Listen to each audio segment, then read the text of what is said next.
because I figured it would be really pertinent to everyone's interests here, are some of my armor builds.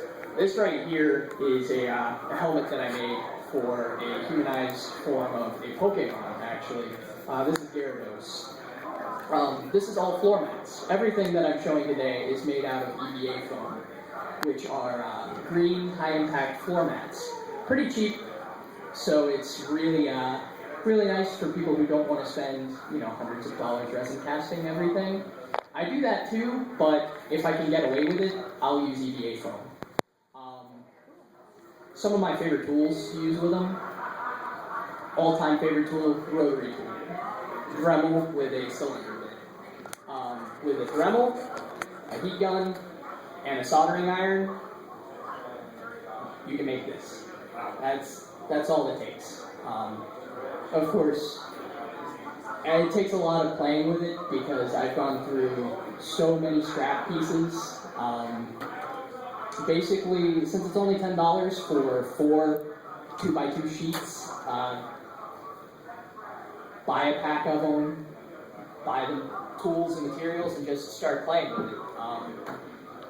This right here is a full EVA build, heat formed, basically patterning it out using poster board, because poster board, you can kind of figure out the shapes that you want, and then this is a little bit more forgiving because you can actually curve it. So if you can do it out of poster board, you can transfer it to this really, really easily. Then what I have here are some of the wrist pieces for my Garrus Mass Effect 2 costume.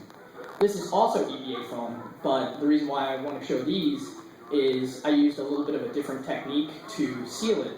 As you can see, it has a little bit of a different finish than this. This I just sealed with basically a rubber spray Plastidip. Plastidip, and then on top of that, I used some Mod Podge to get it nice and shiny. 5 or 6 coats of it, because I'm nuts. Then primered it, painted it with regular plastic spray paint, then acrylic airbrushing. This, however, since I didn't have to have any give or take on it, I actually slush cast some Smooth Cast 300 resin over top of it.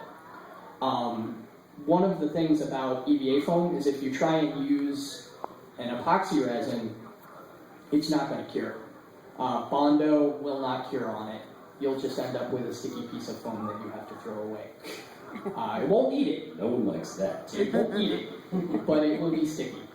And it will never dry. And I learned this the hard way. But Smoothcast 300 is pretty cool. It's a 1-to-1 resin mixture. Basically, it's white plastic. It's what a lot of people use for casting miniatures. So, you just find that online. Actually, if you're local here in Charlotte, there is a Smoothcast. There's a Smooth On, which is the company. They have a warehouse here, right up the road from here, about 2 miles. That's where I get a lot of my stuff from. But it gives it a really nice plastic finish to it. Makes it really hard, really durable. I've worn the Garrus costume for the past 1.5 years to about 6 or 7 different cons, 8 hours a day, and it's held up really well because of it. Also, the paint takes really, really well to it. The only problem with that is it's time consuming, and a 2-gallon thing of smooth cast resin usually will set you back about $60. How do you mix that? I mean, do you do it in a big bucket, or? The way that I do it, especially for this, whenever you're coating something, it doesn't take a lot. Okay. Because you want to paint it on really thin. Otherwise, you can end up with drippies that you have to sand down, and that's just no fun.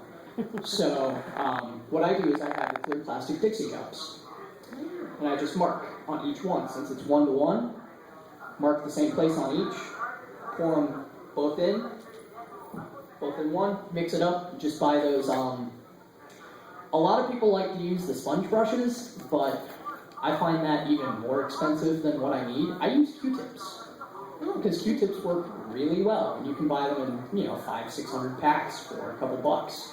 And when all you want to do is coat something in a very light coat of essentially what's got the viscosity of water, Q-tips work really well. Then the last two things that I'll show you are, well, yeah, I'll show those first, and then I'll talk about this because those aren't the same kind of foam. This is also EVA foam as well, and this I brought to show you what you can do with a soldering iron. I use a soldering iron to do all of my small detailing, like the burn marks on his face. I ended up using a really thick soldering iron and essentially just stabbing him over and over in the face. It was very therapeutic. And you guys can't see this, but there's all kinds of like texture on here. Yeah, it looks like it's been scarred and nicked. I'll bring it around to show. And one of the really neat things about it, and this is what everyone always comments on, is Garrus's mouth actually moves whenever I wear him. So I'll put it on in a few minutes just to show that off. But I can actually drink and eat whenever I'm wearing it, which is pretty neat. And then whenever I tell people that it's made out of floor mats, they just kind of look at me like I'm nuts. Also, another thing in it is the visor is plastic, PET G, so it's polyethylene.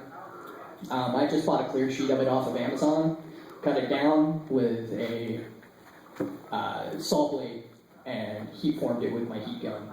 And then I was able to just buy some EL wire and an inverter, and the battery's almost dead now, but that's how I got the blue glow for his targeting visor. And the final thing that I'll show you today are these are some shin guards from this costume.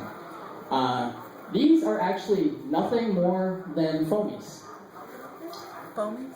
Foamies. What's a foamy? As in the 90-cent foam sheets that you can buy at any craft store. Wow. Holy cow. It's a lot of them. And I use a coat hanger that I cut up for on the inside. I'll pass them around because these are really durable. There's a coat hanger to hold their shape. Essentially, it's a frame and then a skeleton. And then over that, I just did layer after layer of craft foam and then some really smart painting to make it look a lot more detailed than it actually is. Photographs really well. But yeah, I'll... What kind of paint? It's just acrylic. Again, I use acrylic airbrush. That's my favorite thing to do ever. Actually, on the Garrus costume, all of the scratches that I've done on it are dry brushed. So silver acrylic and dry brushing. And I actually have his chest piece behind me too. That one's a little bit too big to leave on the table here,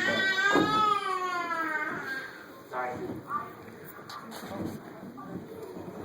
Awesome. Again, this is all floor mats. It's floor mats, nylon, and I think about 250 glue sticks. Because all of this is held together with nothing more than hot glue.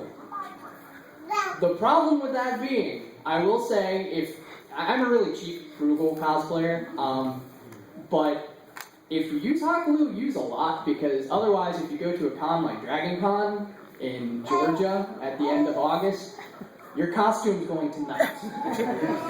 Nobody likes a melty costume. But whenever I bring some of this around, you can look inside and see that I have enough hot glue to where I can heat form the armor again without breaking the bonds. I think the inside is more hot glue than it is foam. But yeah, I'll bring some of the stuff around. All right, that's Great. okay. Amazing. All right. Yes.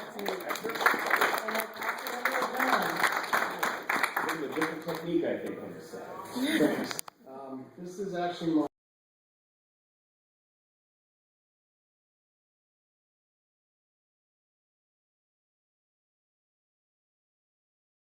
I did.